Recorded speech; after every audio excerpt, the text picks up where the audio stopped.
Bom dia, boa tarde, boa noite aos internautas que nos acompanham neste programa Nanotecnologia do Avesso, número 455. Fazemos este programa dedicado ao público não especialista, porque é este público que paga as pesquisas sobre nanotecnologia realizadas no Brasil. Também fazemos este programa porque é aqui que nós podemos discutir os impactos da nanotecnologia na sociedade, na economia, no meio ambiente, na ética, no direito, na saúde, coisas que não são discutidas aonde se faz nanotecnologia no Brasil.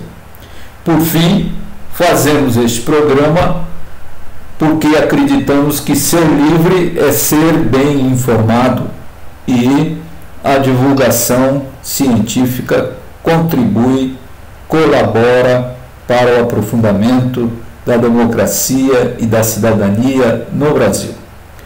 Hoje, conforme tínhamos anunciado, estamos conectados com o Dr. Gunther Kolh, diretamente de Mainz, na Alemanha, com quem nós vamos ter o prazer de debater o tema da nanotecnologia. Could you please, Dr. Gunther, introduce yourself for us? Thank you. Hello, everybody. So my name is Gunther Kolh. I'm working here at Fraunhofer, IMM, in Germany, in Mainz, which is close to Frankfurt. And I'm head of the division Energy and Chemical Technology here at Fraunhofer IMM in Mainz, and deputy head of the institute. So the Fraunhofer community is Europe's largest community of applied research. So from my education, I'm a chemical engineer. I have a PhD in reaction engineering. I then worked for several years for a catalyst supplier and then switched to IMM, which is now Fraunhofer IMM Institute. And for more than 17 years, I'm working here with my group on the development of microreactors for energy applications. And so we are building decentralized plants for power generation and also for fuel synthesis. And in the scope of the latter part of the work, I was also coordinator of a large European project which is named BioGo, and which dealt with the transformation of pyrolysis oil and biogas into synthetic fuel. So the idea is to have a sustainable production of fuels for the future as a supplement for fossil fuel technology. Okay, you can start your presentation. Yes.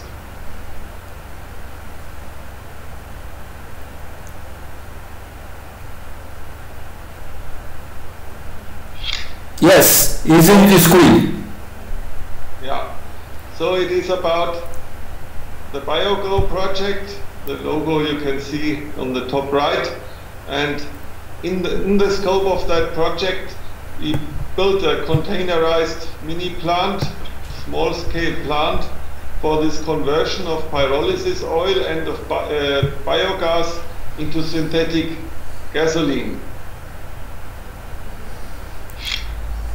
So I said this is a large European project which was running from 2013 to 2017, with a total of 14 partners and 9 million euro funding from the European Commission. Yes, it's by the program Horizon 2020. Sorry, can you say again? Yes, if it is a project, it's from the Horizon 2020 program. No, it was one of the last projects of the 7th framework. Okay. It's not Horizon 2020. So you see here a slide which shows the unused biomass available only in Germany. Yeah? And you can see there that the largest amount in Germany is forest residue. It's about 11 million tons, almost 12 million tons. So from that you can see that the amount of biofuel, of biomass available is in the same order as the order of magnitude as the gasoline consumption in Germany, yeah, which is approximately 31 million tons. This is just to illustrate that using forest residue is a good resource for making synthetic fuels in the future from renewable sources. Okay. So this is the process. On the top you see it very simplified. You take biogas, and which is methane and some carbon dioxide inside, and you take pyrolysis oil, which you generate out of the wood residue, and you make synthesis gas as a first step, which is a mixture of carbon monoxide, hydrogen, and also some carbon dioxide and other gases, some water. And you use that synthesis gas in a first step to make methanol, and in a second step then the synthetic gasoline. So the conversion of synthesis gas to methanol to gasoline was already done in the past in a large scale plant in New Zealand during the oil crisis. But there they did not use sustainable sources. They did not use pyrolysis oil, they just used natural gas, which is not sustainable, of course. But that plant was already able to supply the major part of New Zealand with gasoline at that time. So basically the process is feasible, and what we are doing here now and what we did in BioCo is transferring that to a sustainable part, starting with the pyrolysis oil and the biogas instead of natural gas. So the project also had some other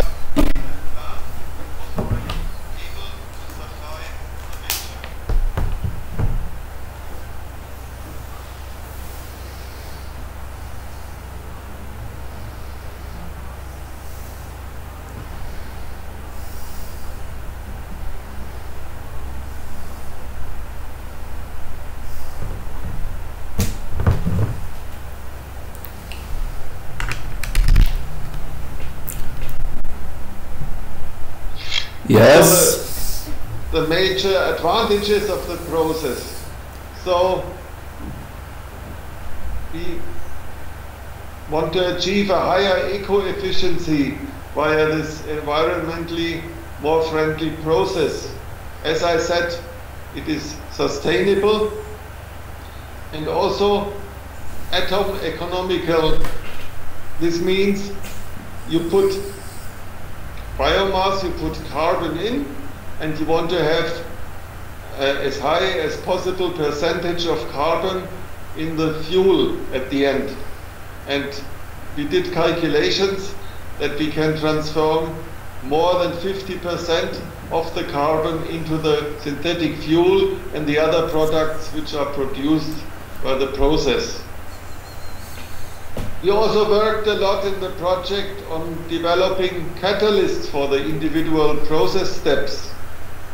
So try to achieve a higher resource efficiency and selectivity of the catalyst to reduce the waste and the emissions.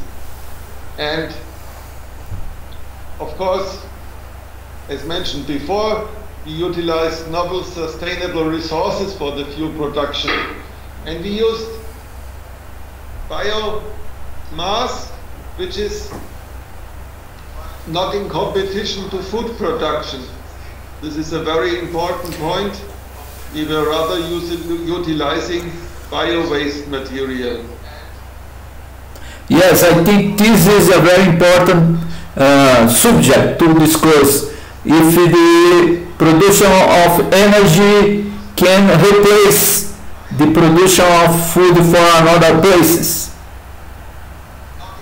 Yeah, exactly. So, as I showed, the wood residue, of course, is not in the food pathway, of course.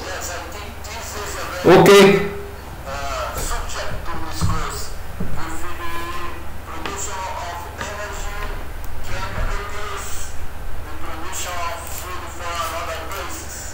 Okay, you can continue.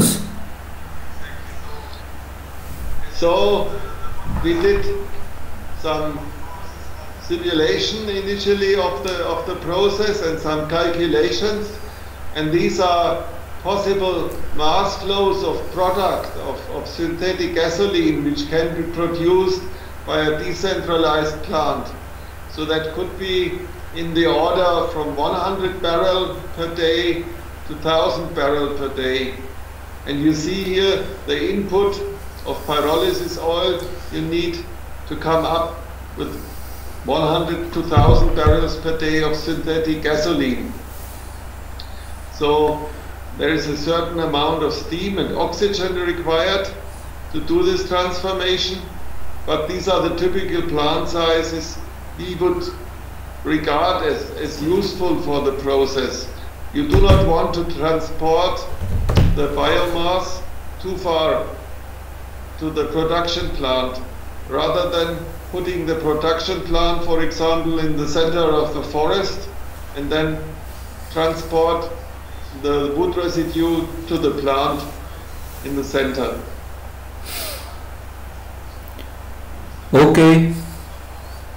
So this here shows what I had explained before about the carbon efficiency of the process. So we get about 43% into the synthetic gasoline. There will be also some production of propane and butane, what you call normally liquefied petroleum gas, LPG, that could be also sold, and then some of the carbon would leave the process as carbon dioxide. But because the wood has extracted the carbon dioxide before from the atmosphere, it does not have a negative CO2 balance from that in total. Okay. And this is the process which we finally implemented in our mini plant. So this means we have set up the whole process chain from the pyrolysis oil and from the biogas to the synthetic gasoline via reforming, as I explained, to synthesis gas. There needs to be some water removed, some further processing of the gas, removal of the excess of carbon dioxide, and then the production of the methanol, and finally via another intermediate which is named dimethyl ether to the synthetic gasoline. You have one mini plant in your laboratory? I will show what I mean by that in the next slides. So okay.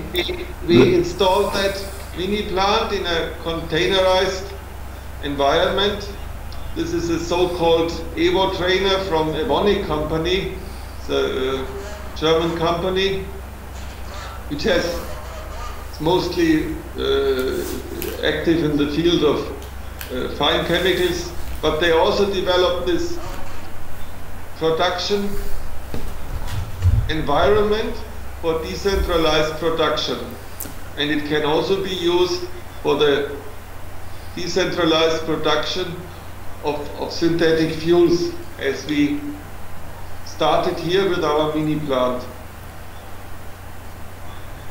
Okay. So this is the setup. We divided the production process up into 3 steps. The one is the synthesis gas production and gas purification. In the second step comes the methanol synthesis, and in the third step the biofuel synthesis, as you see it here down in the simplified sketch. And we installed all that into this container environment. This is now a more detailed CAD model of the synthesis gas generation, which contains several chemical reactors for the transformation of the pyrolysis oil and the biogas into the synthesis gas, then followed by the gas purification. And of course, for such plant you also need what you call balance of plant. You need pumps, gas supply, blowers, heat exchangers. All these things are installed in these frames.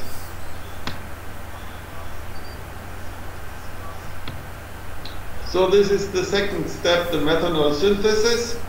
This is a high pressure reaction, so you need to work at an elevated pressure.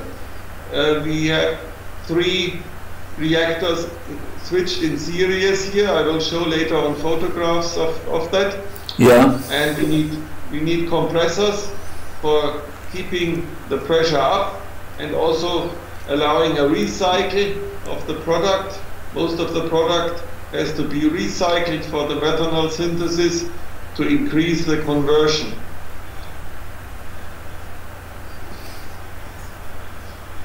And finally we have here also 3 reactors for the gasoline synthesis, switched in series.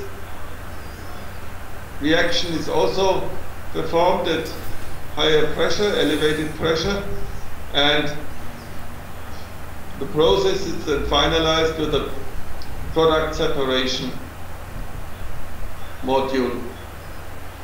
So all these reactors and process steps we switched in series, and we did demonstrate it with this mini plant, the feasibility of the whole process chain. So how does pyrolysis oil look like?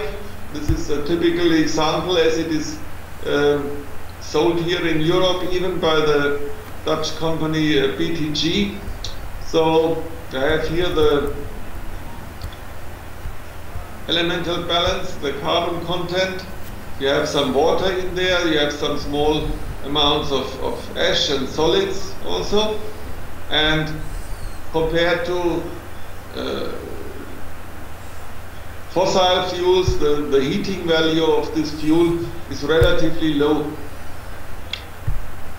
But through the synthesis procedure we have established, we will get something which is very equivalent and even better in quality than fossil gasoline.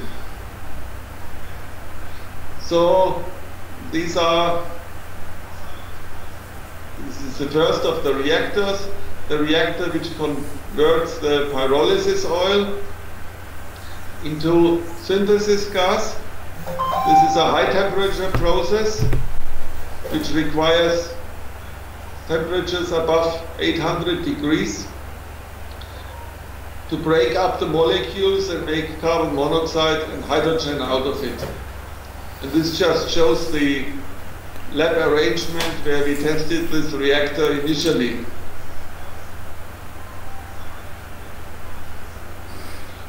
And these are some measurements of the initial conversion in this reactor. So initially we operated the reactor at 800 degrees, and it got clear from the analysis of the product that it is not possible to convert the pyrolysis oil at a temperature as low as 800. You need to go higher, even up to 900 degrees. And we increased also the size of the reactor, and from that we got very stable performance of the reformer already now. And this was one of the first incidents where pyrolysis oil could be completely and stably converted to synthesis gas. It's not such a trivial issue at all.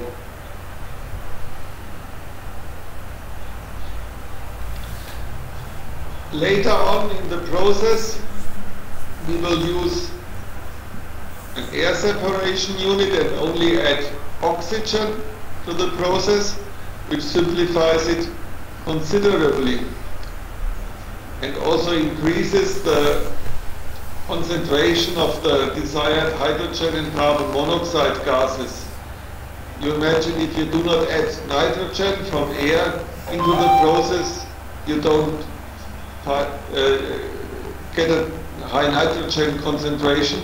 So therefore we will run the process with pure air and an air separation unit to nitrogen and oxygen. So this is how the inlet where the pyrolysis oil is injected into the reactor looks like after 20 hours of tests. So also the catalyst did not show any carbon formation, which would be an indication of deactivation. So the process was already for some time operated quite stable. These are then reactors which follow downstream in the process chain. So all these reactors are reactors using microchannel technology with heat integration, with heating or cooling capabilities. They carry very small channels which we can coat here with catalysts to catalyze the different reaction. Also the reformer here before is a metallic monolith which is coated with catalyst. The small channels you see here in the monolithic reactor are all coated with catalysts which catalyze the desired reactions. So here you see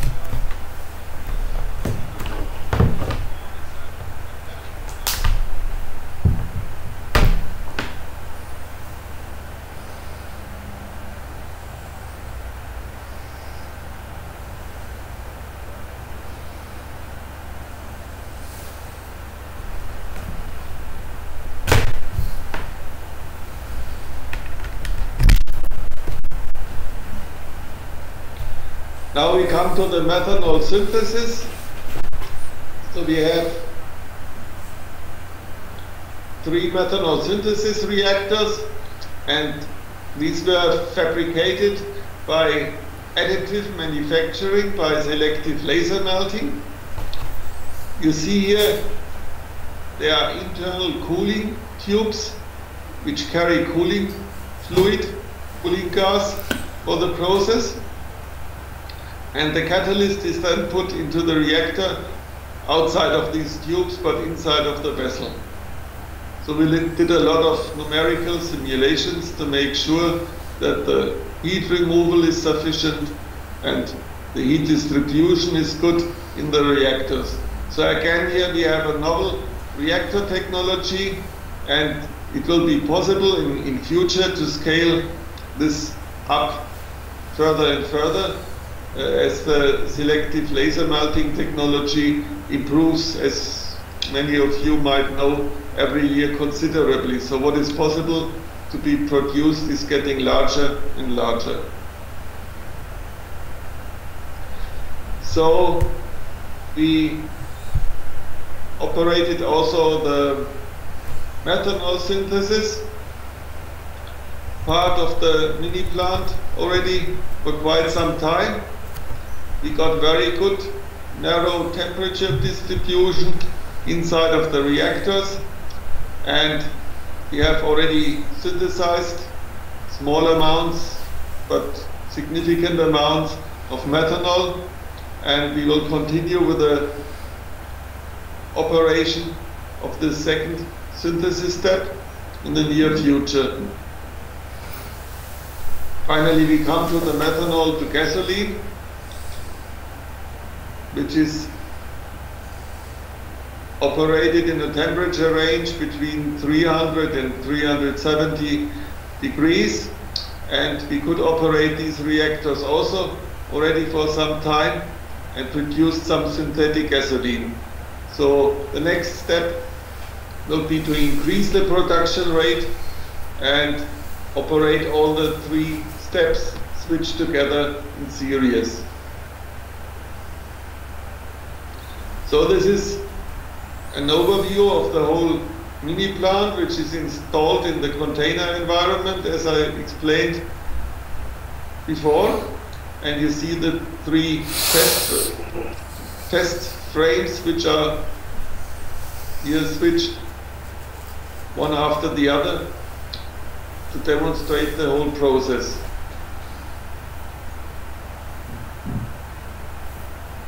We performed then also a probability analysis of the whole process, assuming a lifetime of 20 years, a modified accelerated cost recovery system, assuming some income taxes and the order of 30%, discount rates of 10%, and that probability analysis we did for three plant sizes again. I had shown that 100, 500 and 1000 barrels per day. So on the left side you see here the total capital investment which is required for such a decentralized plant. It's in the order between 20 million euro for the smallest plant size to approximately 110 million euro for the larger plants. What is the meaning of BPO or BPD? Barrel per day.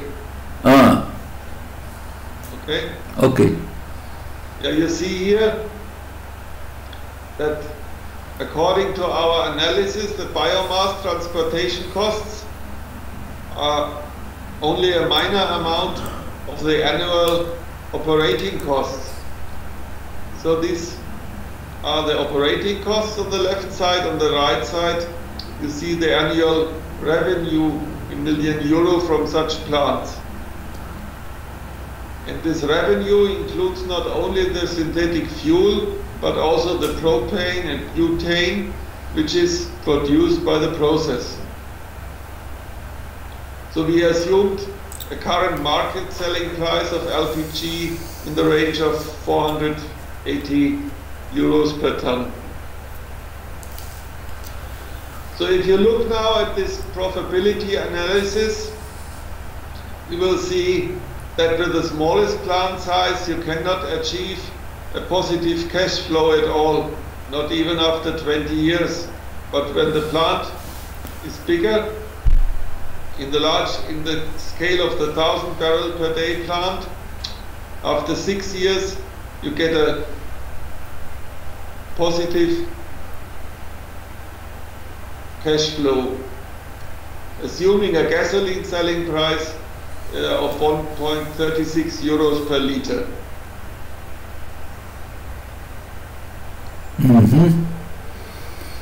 And here you see the key results of the probability analysis. What is the minimum selling price to achieve a net present value? So we have here for the 100 barrels per day case, we are still at €2.30, and that decreases down to €1.27. So this is the lowest minimum selling price which can be achieved for this plant size. So of course this means also that in case such sustainable fuels shall be produced out of biomass, it is mandatory that the tax regulations give a credit to such kind of fuels. As you all know, the major part of the fuel price currently is determined by the taxes, and governments have to reduce this tax load for such sustainable fuels compared to fossil ones, to make them competitive. Now, I can only make a few remarks about other things which were also done in the scope of the project. I had mentioned we did a lot of catalyst development. So we produced novel catalysts for methanol synthesis out of nanoparticles of copper, which we produced synthesized in our institute, and we made catalysts out of that which showed higher stability than commercial catalysts we compared to. So you see here the deactivation of the catalyst, of the commercial catalyst, is much higher than the deactivation, the activity loss of the productivity loss of our newly developed catalyst. So the productivity in total is still higher for the commercial sample. Just one example. A second example is we also got improved knowledge of the reaction which converts the methanol to the synthetic gasoline. So we learned a lot about product distribution depending on reaction temperature, on the different products which are formed, and how to steer the reaction in a proper way that the desired product composition can be achieved, and to understand more about the deactivation of the catalysts and the mechanism as it is shown here, which are quite complicated for this reaction. So you make quite complicated molecules at the end again, gasoline grade hydrocarbons, and the processes which lead to these products are not so simple as it might look like at a first glance. So these just some remarks what other things were done in the scope of the project, and with that I'm at the end of the presentation. Okay.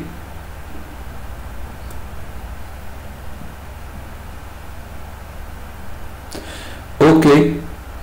As I told you, I don't have a specific question or in-depth question because I don't have knowledge for this. I would like to put some general questions for you. The first is how long time is your research that you show for us? How long? How long time is you working in this project? So this development work of the project was 4 years development. 4 years. Okay. the cost of this project. How much money? Sorry? How much money used in the project? So in total it was 9 million euro on catalyst development, on synthesis methods of catalysts, and also for setting up this mini plant. Yes. And the 1 mini plant, how is the price?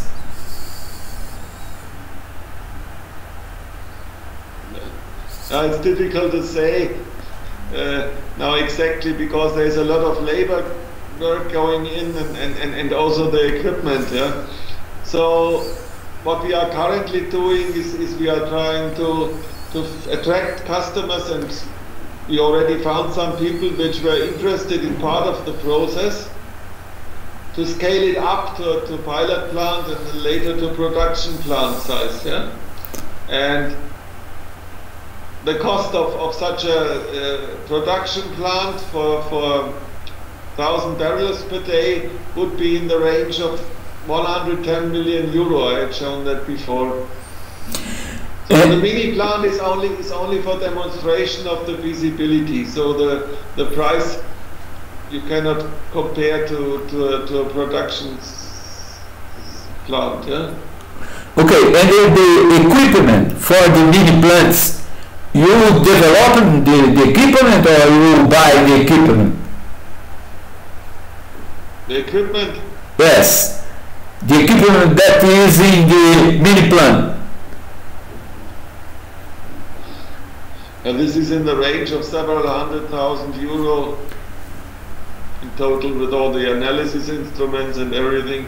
And then there is, or there are some industry using this mini plant. So there is interest in scaling up the whole process to a larger scale from some people we are currently discussing with. Yes. Yes. And the plant that you use in this process, what is soybeans or another plants? What kind of plant you use? Maybe you are too close to the microphone, so I could not understand. Okay, it's about the plants that you use for this process. What kind of plants you use? What kind of? Plant. Plants? Yeah. No, I said it's wood residue, so it's from trees. All kind of trees, it's not so important which type. Can be adjusted for every kind of trees. Okay, because here in Brazil we have an important production of biomass by sugar cane. Of course, I know you could also use sugar cane for that process. Yeah, that does not make such a big issue. Yeah, I think is to plant sugar cane in Germany is difficult because the temperature. Because of the temperature is very is low. Snow also, you can have months with the snow that is not possible to produce sugar cane. And this tree that you use in this process is an industrial plant of trees that you can buy the trees and they make this process. Yeah, you just cut them small and go through a thermal treatment, yeah? And you could use all kind of biomass. It's treated at quite high temperature, and this pyrolysis oil comes out. Yeah? So this is quite, let's say, universal possibility to convert biomass in something which can be a feedstock for such a process. Yeah? It's not like fermentation, it's a thermal treatment. Okay, and you think that the potential for substitute the many types of energy with this process?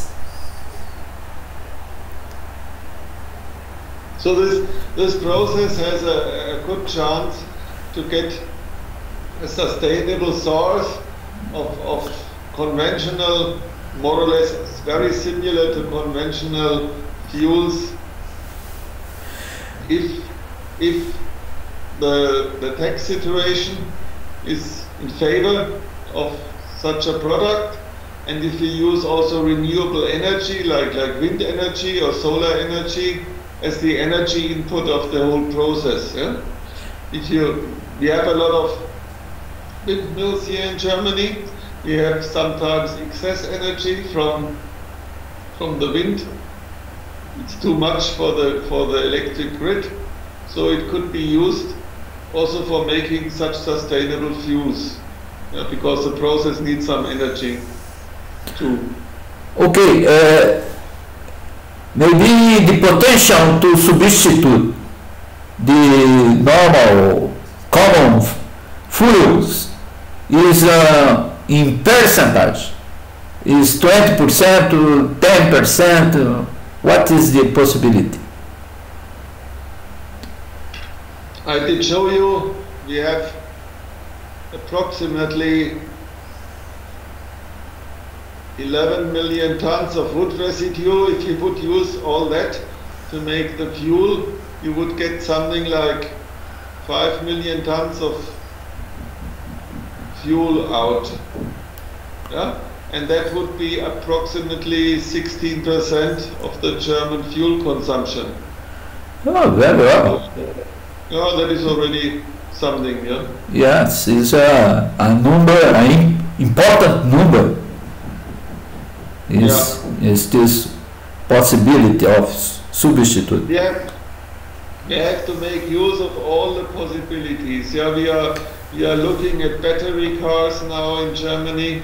We are looking in Japan and Asia. The people are looking at fuel cell cars also. All these possibilities have to be taken into account. Some other applications where you still need a combustion engine, you could use such a sustainable fuel. And by taking all these opportunities, it should be possible to reduce the carbon dioxide consumption in future. Yes. That's my belief. There is no premium way currently. We have to use always all different possibilities to get rid of fossil fuel consumption. Only then we can be successful. If we only use one technology, it will not be successful, not in the near future.